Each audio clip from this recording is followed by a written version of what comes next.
안녕하세요. 저는 올해로 75이 된 차강식이라고 합니다. 저는 40살부터 산업단지 진입로 길목에서 현장 인부들을 상대로 하는 밥집을 하나 운영해 왔습니다. 매일 새벽 4시면 어김없이 가마솥으로 뼈를 구워내고 당일 장본 식재료로 반찬을 만들어서 평생을 밥만 하며 억척스럽게 살아온 늙은이입니다. 부모 복이 없으면 남편 복과 자식 복도 없다더니 하여간에 팔자는 지지리도 사나워서 일찍이 혼자 몸으로 남매를 키웠고 이제는 이렇게 늙어빠진 몸뚱이 하나와 평생 하던 한밭집 식당 하나만 쥐고 남은 여생을 보내고 있던 참이었습니다. 그렇게 보낼 줄 알았죠. 그런데 불과 얼마 전까지만 해도 수많은 인부들 밥해주고 호령하며 펄펄 날아다니던 제가 지금은 내 몸 뉘을 곳도 마땅치 않은 싸구려 여간방에 혼자 사는 외로운 처지가 되었습니다. 그나마 가지고 있던 전 재산은 물론이고 평생을 갈아 넣어 일군 식당 건물까지 통째로 날린 상황입니다. 나이 70이 넘어 오갈 데 없는 신세가 되니까 이제는 뭘 어떻게 할 수도 없어 눈앞이 캄캄하네요. 늙어서 개털되니까 젊었을 때 고생은 고생 축에도 못 드네요. 죽음밖에 없다는 생각만 들어서 비참하기 짝이 없습니다. 어떻게 부모인 저한테 이럴 수가 있는지. 치가 떨려 도저히 밤잠을 이룰 수가 없습니다. 대체 어디서부터 잘못된 걸까요? 그저 자식 새끼들 입에 넣어줄 따뜻한 밥을 위해 전 열심히 살아온 죄밖에 없습니다. 그런데 제 인생이 왜 이렇게 저주와 멸시로 가득 차게 되었는지 도무지 이해할 수가 없습니다. 천륜을 정녕 이렇게 잔인하게 끊을 수 있는 것인지 아니면 처음부터 제가 감당해야 할 끔찍한 업보가 따로 있었던 건지 이 가슴속이 시퍼렇게 멍이 든 제 이야기 한번 들어주세요. 제가 처음부터 그렇게 모진 노인네는 아니었습니다. 다 흘러간 옛날 이야기 조각을 맞춰보자면 제 젊은 날도 참 기가 막히고 서러운 나날의 연속이었지요. 남편이라는 인간은 노름에 술버릇까지 나빠서 동네 구멍가게에서 외상값만 벌려놓고 어느 날 야반도주를 해버렸습니다. 30살도 안 된 나이에 제 손에 남은 거라곤 어린 아들 명준이와 딸 은정이 뿐이었어요. 당장 입에 풀칠할 길이 막막해 앞치마 질끈 매고 뛰어든 곳이 바로 충청도 외곽의 산업단지 길목이었습니다. 그때만 해도 사방이 시커먼 흙바닥에 커다란 덤프트럭들이 먼지를 풀풀 날리며 지나다니던 그런 황무지였어요. 주위에 뭐가 없었어요. 인부들이 밥 먹을 곳이 마땅치 않았죠. 그래서 저는 일단 거기다가 한밭집이랍시고 비닐 천막을 치고 밥 장사를 시작했습니다. 처음엔 뭘 해야 할지 몰랐어요. 그래서 동네 아줌마한테 물어 인부들이 먹을 만한 음식들을 만들었어요. 된장찌개, 김치찌개, 순대국밥. 어릴 때부터 농사일을 하는 엄마 대신 집안일을 했기에 음식 만드는 건 그나마 자신이 있었습니다. 인부들 입맛은 단순했는데 대신 양이 푸짐해야 했어요. 조금 줬다 싶으면 바로 소문나거든요. 그래서 국은 항상 큰 솥으로 끓이고 밥은 더 줬어요. 고봉밥으로. 새벽 4시면 일어나서 6시에 문 열고 저녁 8시에 문 닫는 게 기본이었습니다. 공사 현장이 바쁜 날은 점심 한 끼에 70명, 80명이 한꺼번에 들이닥쳤어요. 그 사람들 밥 다 먹여 보내고 그러고 나면 다리에 감각이 없었어요.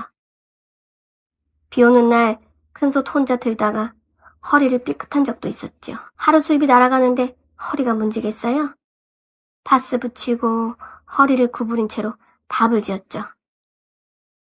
겨울엔 냉수로 설거지하다 손이 터져 피가 나기도 했습니다. 지금도 제 손을 보면 그 시절 흔적이 다 남아있네요. 제 예상은 적중해서 근방의 인부들은 전부 저희 집으로 몰려들었죠. 매일 새벽 4시, 남들이 한창 단잠에 빠져 있을 시간에 얼어붙은 손을 비벼가면서 가마솥에 불을 지폈습니다.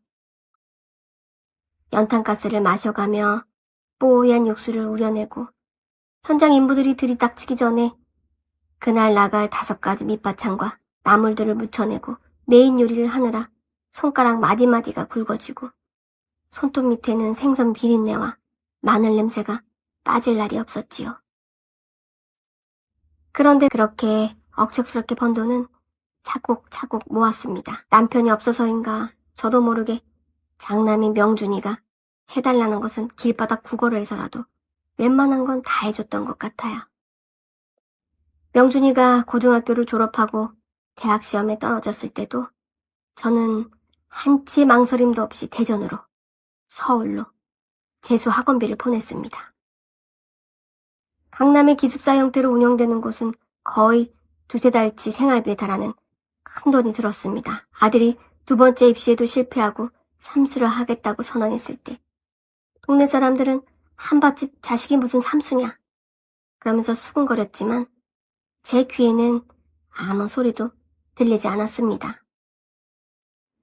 내 새끼가 명문대만 들어간다면 이까짓 고생은 뼈가 부러져도 아무렇지 않았죠. 엄마, 나도 학원 다니면 안 돼?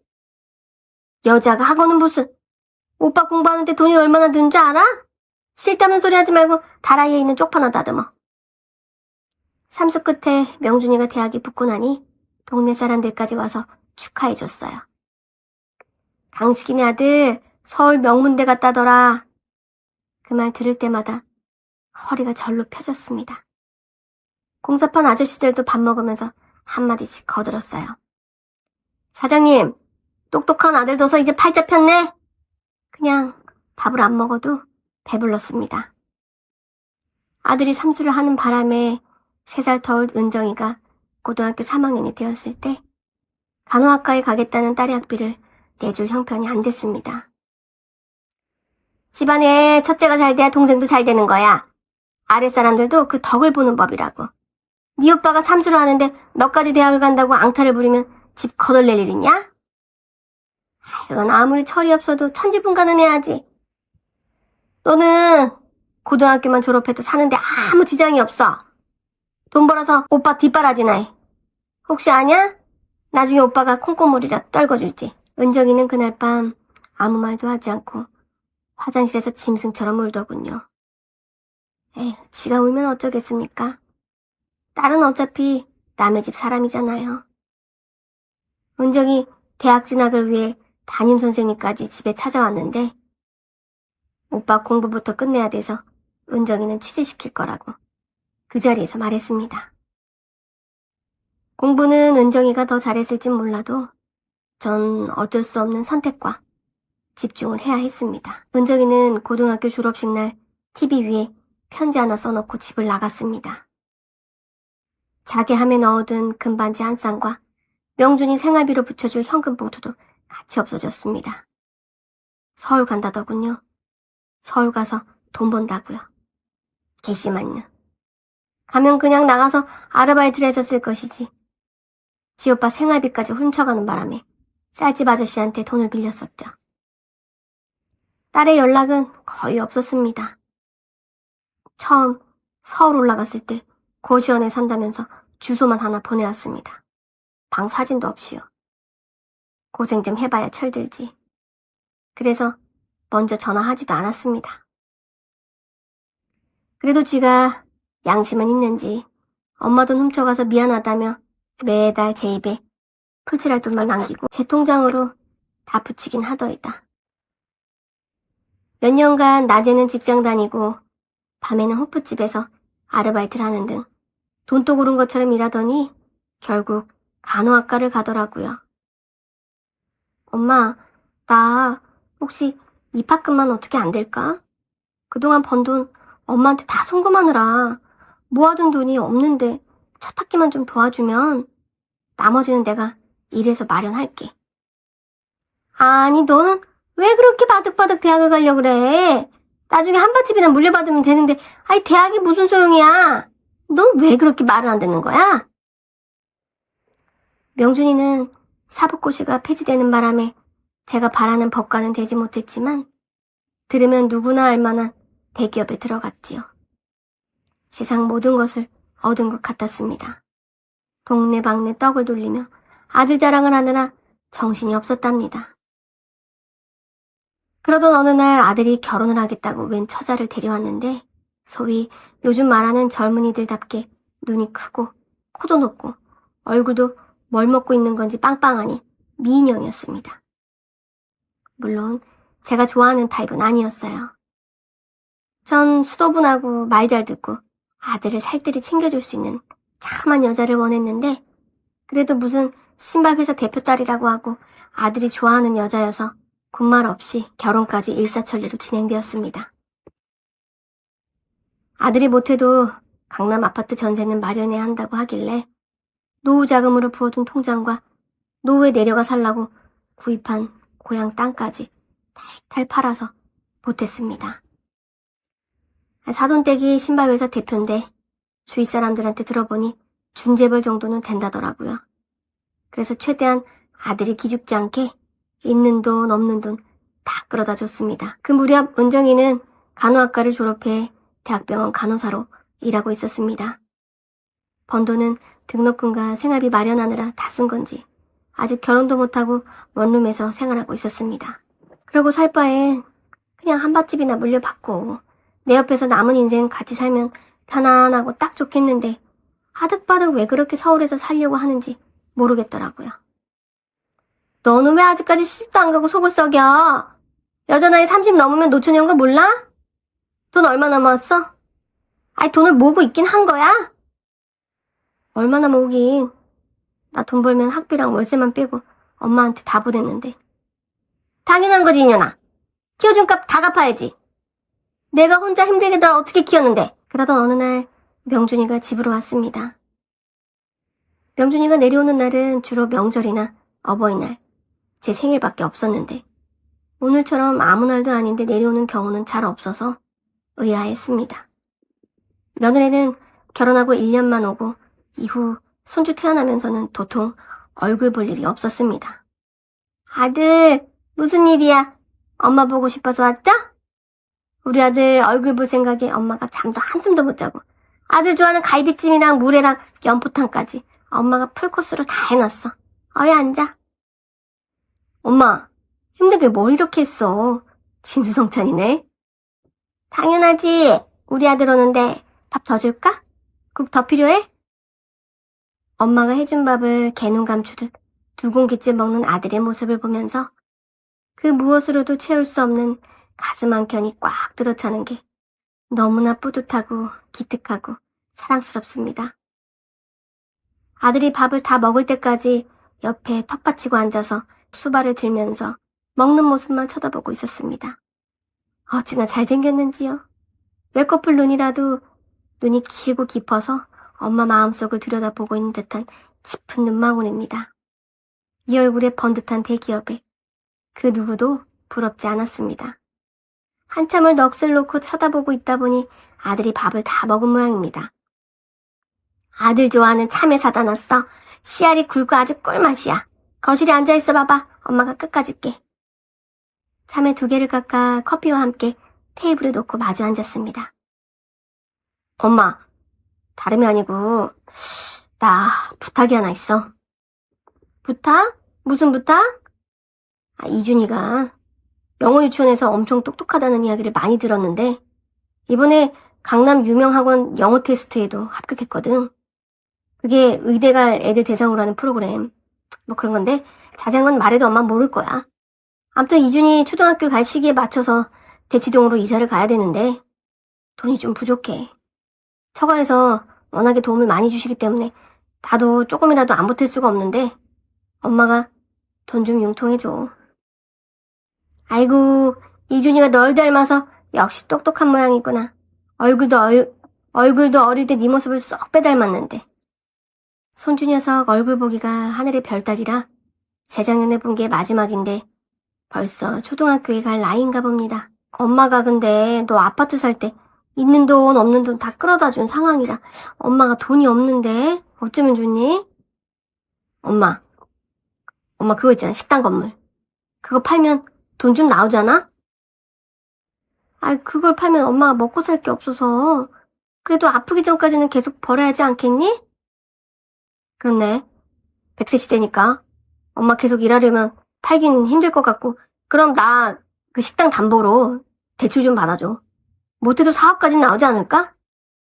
최대한 받아줄 수 있어? 4억이나? 그렇게 많이? 아유, 대출 이자가 만만치 않을 건데. 엄마, 미안해. 내가 우리 엄마 고생만 시키고. 엄마, 부탁할게. 아이, 고생은 무슨, 우리 아들 행복이 엄마 행복인데 뭘. 힘들지만 엄마가 한번 알아볼게. 너무 걱정 마. 엄마, 고마워. 역시 엄마밖에 없어. 아들은 엄마를 너무 잘 알고 있었습니다. 제 주머니에서 어떻게 하면 돈이 나오는지를요.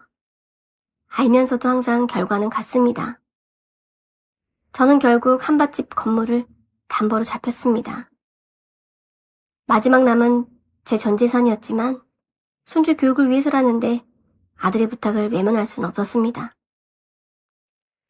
3억이라는 거액을 대출받아 아들 손에 쥐어주었습니다. 하나도 아깝지 않았어요. 그래도 우리 아들이 나중에 엄마 마음 알아주겠지. 더 크게 성공해서 엄마 호강시켜 줄 거야. 동네 사람들한테 자랑했습니다. 우리 아들 서울에서 떵떵거리면서 강남 대치동 알지? 거기서 잘 살고 있어. 잘 살면 뭐하나? 엄마 곁에 없는데. 어찌 아들 얼굴이 요새 뜸해? 안 그래도 예전엔 무슨 날만 되면 내려오던 애가 점점 얼굴 보기가 힘들어졌습니다. 그래도 이해했습니다. 먹고 살기 바쁜 세상이니까요. 그러던 어느 날 식당에서 김치 담그고 있는데 은행에서 전화가 왔습니다. 대출이자 납부 안내였습니다. 계산기를 두드렸는데 매달 나가는 돈이 생각보다 컸습니다. 식당 매출은 예전 같지 않았고 건설 경기가 안 좋아 공사 현장도 줄었습니다. 매달 대출이자 내는 날이면 가슴을 졸이는 일이 많아졌습니다. 이러다 큰일 나겠다 싶어 아들한테 고민 끝에 전화를 했습니다. 엄마야. 엄마, 나 지금 회의 중인데. 아니다. 나중에 해라. 3일이 지나도 연락이 없어 다시 전화했습니다. 엄마 왜? 나 지금 좀 이따 손님 오실 예정인데. 무슨 일이야? 급한 거 아니면 나중에 얘기해. 이자 납입일이 일주일 앞으로 다가오고 있어서 더 이상 지체하면 안 되겠다는 생각이 들었습니다. 이런 말 해서 엄마도 미안한데 또 대출 받은 거 이자가 이달 15일이거든. 근데 엄마가 이번 달은 장사를 많이 못해서 만들기가 힘드네. 왜? 장사를 왜 많이 못해? 아니, 건설 경기가 안 좋아. 공사가 대폭 줄었어. 자재값이 많이 오른 영향도 있고. 그래서? 그래서 말인데 이번 달 대출이자 어떻게 안 되겠니? 너도 애들 교육비로 빠듯할 텐데 엄마가 이런 말 해서 미안하다. 갑자기 이러면 어떡해 엄마. 월급쟁이가 무슨 돈이 있다고. 그러게. 나도 하다 도저히 안 되겠어서 연락하다 보니 이렇게 늦어버렸네. 진짜 난감하네. 일단 알았어. 와이프 몰래 한번 구해봐야지. 와이프 알면 난리 날 텐데. 그러게. 괜히 수지가 알게 되면 싸움 나는 거 아닌가 모르겠다. 알았어. 일단 끊어. 납입일 하루 전 아들한테 연락이 왔습니다. 엄마, 이번 달은 내가 어렵게 마련하긴 했는데 다음 달도 이러면 나도 곤란해. 그럼 어쩌나? 다음 달도 나아지리란 보장이 없어서 엄마도 여기저기 돈을 구해보고 있기는 한데 그럼 나도 최대한 해볼게. 물론 와이프 몰래 내려면 빠듯하겠지만 또 죽으라는 법은 없으니까. 아들은 엄마가 힘들다는 말에 본인이 대출이자를 감당하겠다며 선뜻 나섰습니다. 엄마 생각해주는 아들이 든든했습니다. 강식아, 딸은 뭐해? 서울 있다며. 결혼 안 했어? 걔는 아직 멀었어. 조신하게 엄마 옆에서 한바집 같이 하재도 하여간에 극성이야. 걔는 어릴 때부터. 고상 진탕하게 냅둬야지. 집안로 들어오게. 1년 후 아들은 해외 짓으로 파견을 가게 되었고 2년 후에나 돌아온다는 청천벽력 같은 말에 눈물이 마르지 않았습니다. 아들이 미국으로 떠났던 날 아들 좋아하는 밑반찬을 바리바리 싸들고 공항으로 갔습니다. 인천공항 출국장 주차장에서 아들 명준이는 내 손을 꼭 잡고 눈시울을 붉혔습니다. 엄마, 뭘 이런 걸 다 가져왔어. 가면 먹을 거 천진데. 에휴, 내 걱정 말고 엄마 건강 잘 챙기세요. 엄마 걱정일랑 하덜 말고 가면 적응하느라 힘들 텐데 맘 단단히 먹고 잘 지내다 와. 이제 들어가 엄마. 왜? 너 들어가는 것도 보고 싶은데 화상 미팅도 하고 들어가야 되니까 엄마 이제 집으로 가세요. 아, 그래 알았다. 엄마는 우리 아들이 너무 멋있다. 명준이가 미국으로 떠나고 처음 한두 달은 한국에 없다는 사실만으로도 눈물이 흘렀습니다. 미국 가서 자리 잡으면 이 애미도 한 번은 초대해주겠지 싶어 저는 그 희망으로 더 열심히 일했습니다. 한밭집도 하면서 시간 날 때마다 시장에 나가 식당 설거지도 했습니다. 미국에서 떵떵거리며 살고 있는 아들 생각만 하면 힘들어도 힘든 줄 몰랐습니다. 아들이 보내줄 초청장 생각만 하면 자다가도 웃음이 났으니까요. 그런데 명준이가 떠난 지 한 반년쯤 지났을 무렵부터 영상통화를 걸어도 신호음만 가다가 끊어지기 일쑤였습니다. 어쩌다 겨우 연결이 되면 통화는 짧게 끝나곤 했어요. 엄마, 여기 미국은 한국이랑 시차가 달라. 그래서 내가 한창일 때 전화하시면 곤란해요. 눈코 뜰 새가 없어요. 용건 있으면 톡으로 남겨놓으세요.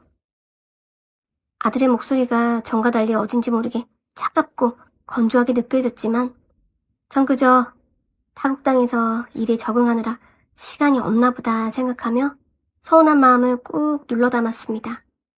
그래야 내 새끼 야근하느라 욕본다. 밥 잘 챙겨 먹고 몸 아껴. 아들 눈치를 살피며 전화를 끊었지요. 그 무렵 한밭집은 더욱 힘들어져 갔습니다. 산업단지 경기가 나빠지면서 들어오던 현장 인부들이 반토막이 났고 매달 나가는 은행 대출이자는 이틀이 멀다 하고 통장을 비워내갔습니다.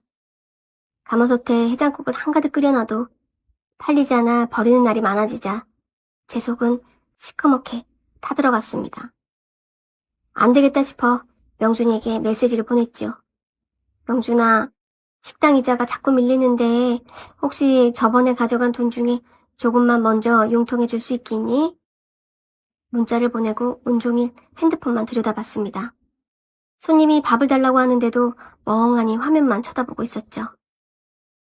하지만 반나절이 지나고 밤이 깊어질 때까지 답장은 오지 않았습니다. 아니, 아들은 일하느라 바빠서 그렇다 치고 며느리는 가서 하는 게 뭐 있다고 똑같이 답장이 없는 건지 아들보다 며느리가 더 괘씸했습니다. 내가 지 남편을 어떻게 키웠는데 그 돈 3억을 지들 아파트 평수 넓히고 정착하는데 날름 받아다가 놓고 이제 와서 나몰라라 한다니요. 서운한 감정이 복받쳐 올랐지만 그래, 타국에서 일하는데 방해되면 안 되지 싶었습니다. 결국 이자를 감당하지 못해 쩔쩔매던 저는 서울에 있는 딸 은정이에게 전화를 걸었습니다. 신호음이 몇 번 울리더니 은정이의 무덤덤한 목소리가 들렸습니다. 엄마 웬일이야? 이 시간에 장사 안 하고? 은정아, 오빠가 미국 가면서 식당을 담보로 돈을 좀 썼는데 이번 달 이자가 200만 원이 모자라서 그렇다. 네가 좀 200만 원만 통장으로 넣어라. 내 말이 끝나기도 전에 전화기 너머로 지독하리만치 무거운 침묵이 흘렀습니다. 은정이는 한참 동안 말이 없다가 깊은 한숨을 내쉬며 차갑게 말하더군요. 엄마, 오빠가 미국 갈 때 식당 잡혀서 돈 가져간 거 내가 모를 줄 알았어? 평생을 그렇게 명준이 하더니 결국 그 나이에 식당까지 잡혀서 돈을 해줘?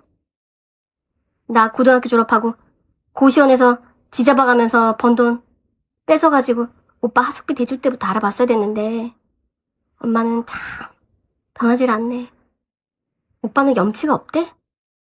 설령 내가 돈이 있다고 해도 오빠 대출이자 대줄 돈은 단 한 푼도 없으니까 다시는 이런 전화 하지 마. 은정이는 지 할 말만 차갑게 내뱉고는 전화를 뚝 끊어버렸습니다. 전화를 들고 있는 내 손이 부르르 떨렸습니다. 자식이란 년이 지오라비가 타국에서 고생하는데 손을 내밀기는커녕 늙은 애미가 사정사정하는데 모지게 전화를 끊다니요.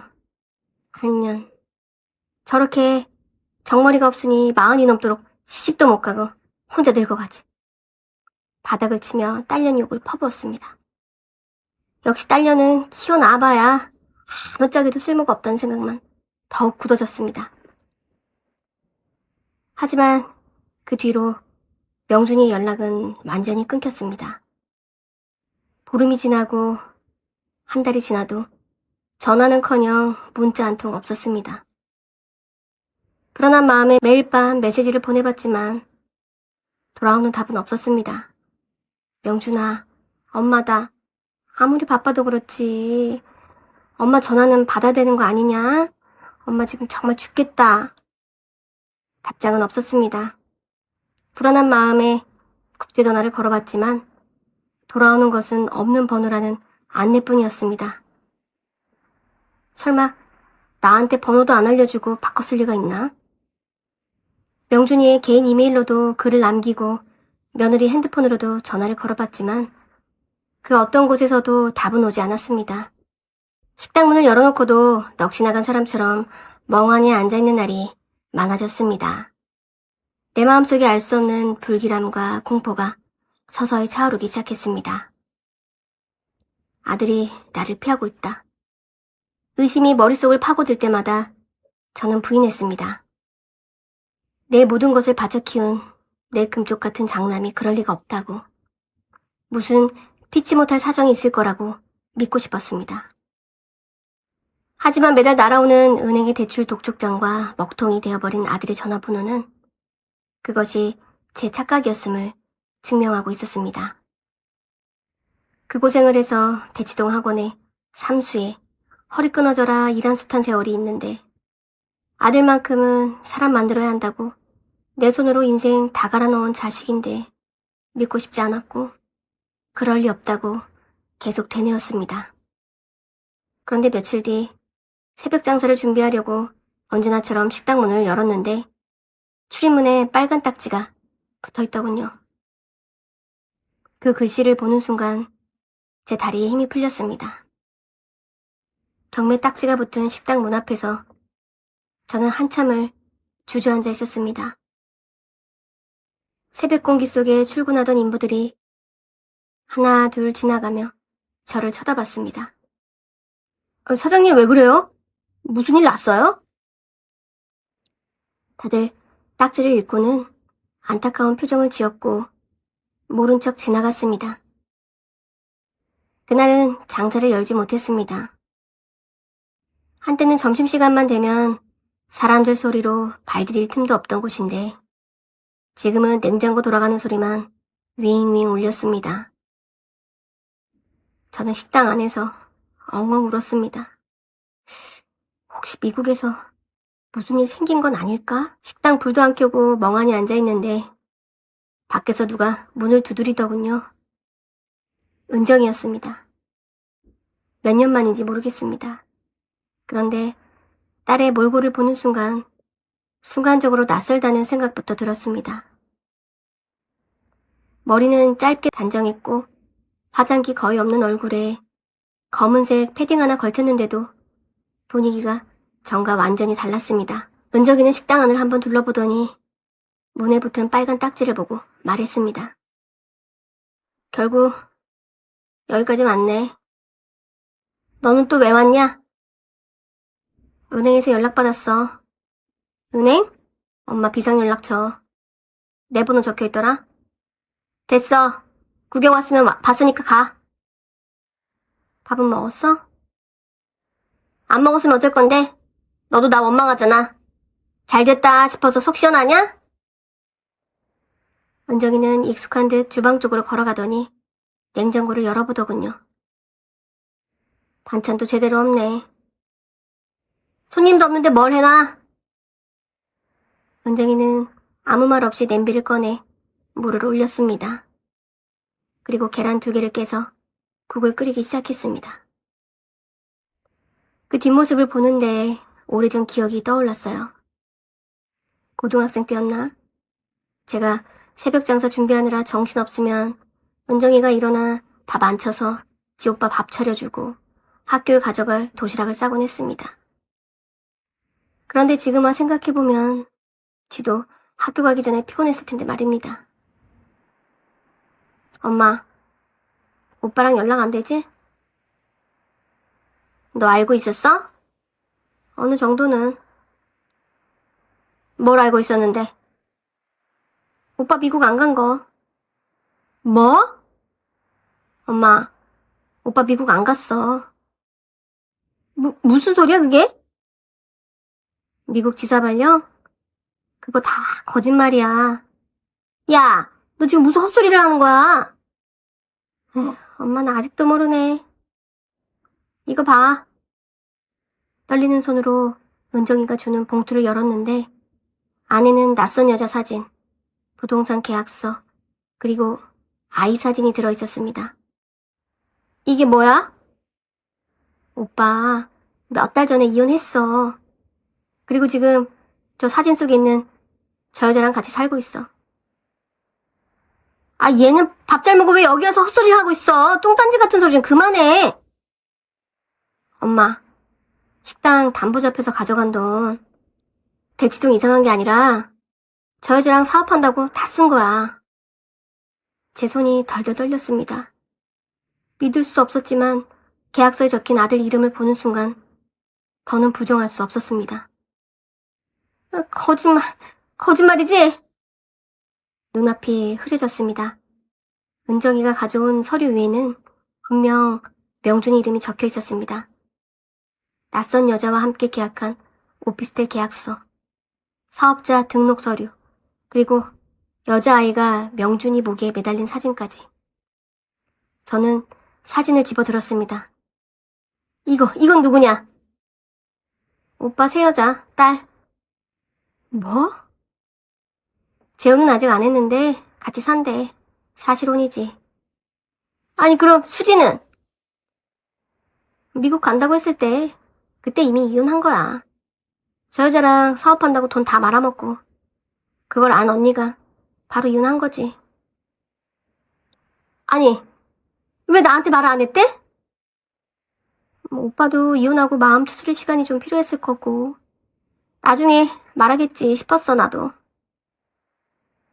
엄마, 오빠 예전부터 힘들어했어. 뭐가 힘들어?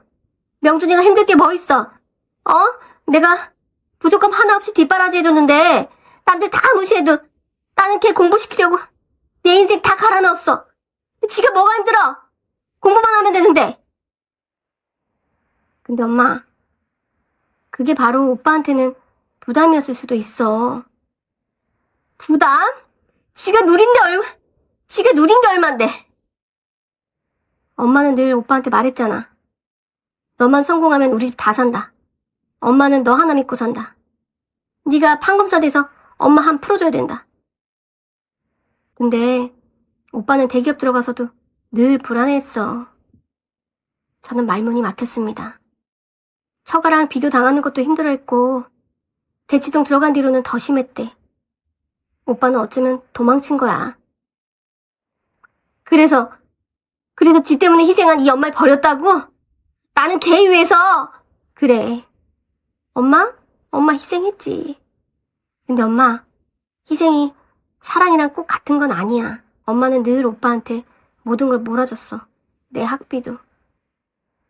아니, 너는 또 그 얘기냐? 너 언제까지 울고 먹을래? 평생 가야지. 나도 한 맺혔는데. 엄마 기억나? 나 간호학과 붙었을 때 담임선생님까지 집에 와서 장학금 알아봐준다고 했었잖아. 야, 그때는 형편이 안 됐잖아. 아니, 엄마는 그냥 선택한 거야. 오빠 미래는 엄마한테는 투자였고 나는 포기해도 되는 애였던 거. 그래도 내가 널 키웠잖니.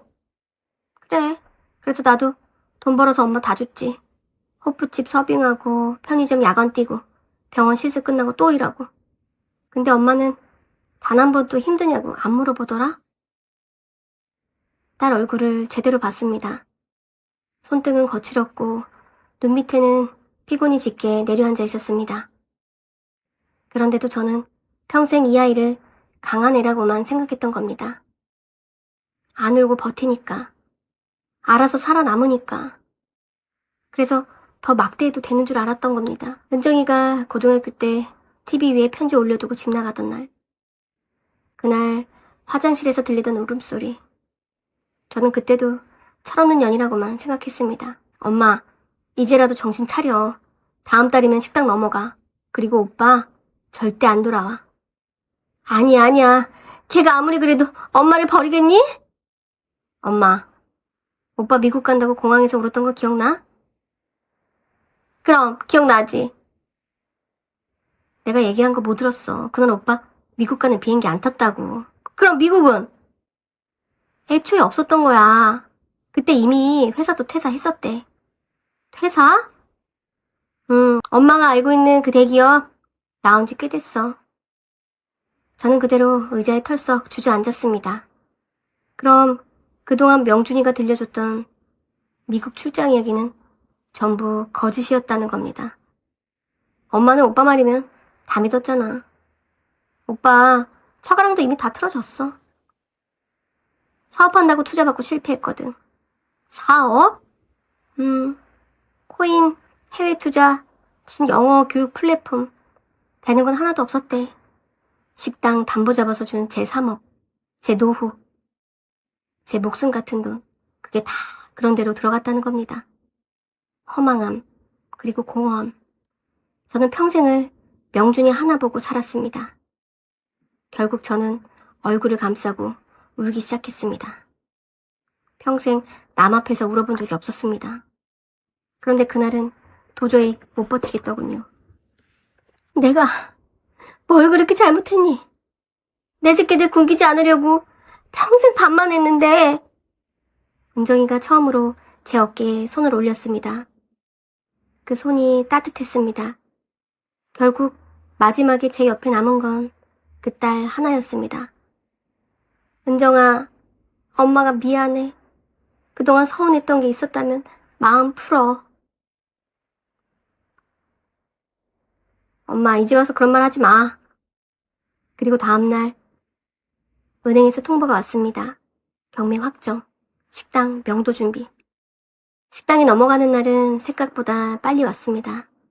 명도 날짜가 잡히자 은행 직원이 다시 찾아왔습니다. 이번에는 젊은 직원 둘 외에 법무사랑 부동산 관계자까지 같이 왔습니다. 사장님, 짐 정리 언제까지 가능할까요? 저는 그저 멍하니 식당 앞만 둘러봤습니다. 전부 제 세월이었습니다. 특히 주방 구석에 놓인 오래된 나무 의자를 보는 순간 어릴 적 명준이랑 은정이가 거기 앉아 숙제하던 장면이 떠올랐습니다. 소문을 들은 동네 단골들도 하나 둘 찾아왔습니다. 아이고 사장님, 진짜 가게 접어요? 아이고 어떡해 이런 일이 있어. 아들이라는 놈이 사람 새끼냐? 미리 재산 쳐받고 부모님한테 잘하는 케이스를 못 봤어. 사장님 팔자도 참. 그냥 다 제 업보 같았습니다. 아들은 바라만 봐도 좋았습니다. 그냥 든든했어요. 하나라도 더 해주고 싶고, 원래 첫째가 잘 되면 집안이 잘 돼요. 조상들도 그래서 장남을 귀하게 여긴 거고요. 딸은 어차피 시집갈 사람이라고 생각했고, 남의 집 식구 될 사람이라 조금 희생하는 건 당연하다고 여겼습니다. 제가 딸한테 잘해줘봤자 결혼하면 남의 집 사람들이 누리는 거니까요. 설사 딸한테 재산을 물려준들 사위가 말아먹으면 도로함이 타버린걸요.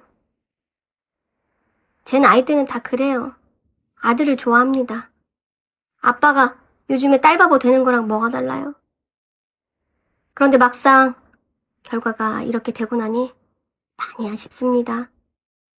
당분간은 딸한테 의지하고 살아야 되니까요. 그래도 당장 제가 어떻게 되면 믿을 건 은정이 뿐이니까요. 나이 들수록 죽음이 두렵지 않을 줄 알았습니다. 그런데 남은 생은 아프고 힘든 날만 남은 것 같아서 우울하네요. 사람 언제 갈지 모르지만 나이 들면 확률이 높아지니 슬슬 스님 같은 생활로 들어가야 할까 봐요. 옷도 한두 벌로 줄이고 조촐한 삶. 언제 가도 복잡하지 않게. 은정아, 응? 너 엄마 많이 미웠냐? 몰라. 미안하다. 엄마가 정말 미안해. 은정이는 끝내 눈물을 참지 못했습니다. 모녀가 그렇게 식당 한가운데서 한참을 울었습니다. 그리고 다음날 아침 저는 마지막으로 가마솥에 불을 지폈습니다. 언제나처럼 뼈를 삶고 국을 끓이고 기본 반찬을 만들었습니다. 마지막 손님들이 들어왔습니다. 오래 다닌 인부들은 아무 말 없이 밥만 드시기도 했고 어떤 아저씨는 계산하면서 봉투 하나를 슬쩍 두고 갔습니다. 안에는 현금 50만 원이 들어있었습니다. 사장님 국밥 평생 못 잊습니다. 힘드시더라도 아침은 밝을 테니 화이팅 하세요. 식당 문을 닫은 뒤 저는 정말 갈 곳이 없었습니다. 결국 전 지금 처음 말씀드렸던 대로 싸구려 여관에서 장기 투숙하고 있습니다. 창문도 제대로 안 열리고 화장실에서는 곰팡이 냄새가 올라옵니다. 내가 자식들 굶기길 했냐. 평생 가족 위에 살았는데 왜 나만 이런 꼴을 당하냐. 그런데 가만 생각해보니 저는 자식들을 있는 그대로 사랑한 게 아니라 제 기대대로 키우려 했던 것 같더군요. 특히 명준이. 걔는 제 자존심이었습니다. 아들 명문대 보냈다. 대기업 다닌다. 그 소리 듣는 게 제 인생의 낙이었습니다. 그러니까 저는 명준이를 아들이 아니라 제 실패한 인생을 보상해줄 존재처럼 붙잡고 살았던 겁니다. 은정이가 여관으로 찾아왔어요. 양손 가득 반찬통 들고서요. 밥은 먹고 다녀? 이 나이에 컵라면만 먹지 말고. 반찬통 안에는 제가 좋아하던 멸치볶음, 계란 장조림, 파김치가 들어있었습니다. 넌 바쁜 애가 뭘 이런 걸 다 아냐? 내가 엄마 닮아서 손이 커. 저는 평생 저 아이한테 상처만 줬는데 저 아이는 그래도 아직도 저를 엄마라고 챙기고 있었습니다. 엄마, 나 이번에 병원 근처로 작은 집 청약 하나 넣었어. 되면 같이 살래? 나랑? 응. 엄마 혼자 있으면 또 쓰러질까봐. 저는 바로 대답을 못했습니다. 미안해서, 그리고 부끄러워서. 평생 딸 인생은 함부로 여긴 제가 늙고 병들고 가진 거 하나 없어지니까 그 딸한테 기대야 하는 처지가 된 겁니다. 너 인생 살아. 엄마, 나 이제 내 인생 살고 있어. 은정이는 이제 더 이상 제 눈치 보던 어린애가 아니었습니다. 혼자 힘으로 대학 가고 간호사 되고 서울에서 청약도 하고 엄마 원망하면서도 끝내 완전히 버리지 못한 딸. 제 자식 중 가장 단단한 사람은 딸이었습니다. 이제는 압니다. 부모라고 해서 다 옳은 것도 아니고 자식이라고 해서 무조건 부모 품 안에 남는 것도 아니라는 걸요. 저 같은 부모는 되지 말라고. 그래서 혹시라도 여러분 자식 중에 조용히 참고만 있는 아이가 있다면 그 아이 손도 한번 꼭 잡아주셨으면 해서 적어봅니다. 말 안 하는 자식이라고 안 아픈 자식은 아니더군요. 그리고 마지막으로 우리 은정이한테 엄마가 평생 못한 말을 이제라도 남기고 싶습니다. 은정아, 너 정말 고생 많았다. 엄마가 너무 늦게 알아봐서 미안하다. 딸에게 그동안 못 준 사랑 실컷 주면서 행복하게 살겠습니다. 오늘 제 이야기 끝까지 들어주셔서 감사합니다. 자, 오늘 이야기는 여기까지인데요. 여러분이라면 끝까지 연락 끄는 아들 명준이를 용서할 수 있으실까요? 말 안 하고 참고 사는 자식이 사실은 가장 많이 아픈 자식일지도 모릅니다. 오늘도 내용 좋으셨다면 구독과 좋아요 부탁드립니다. 감사합니다.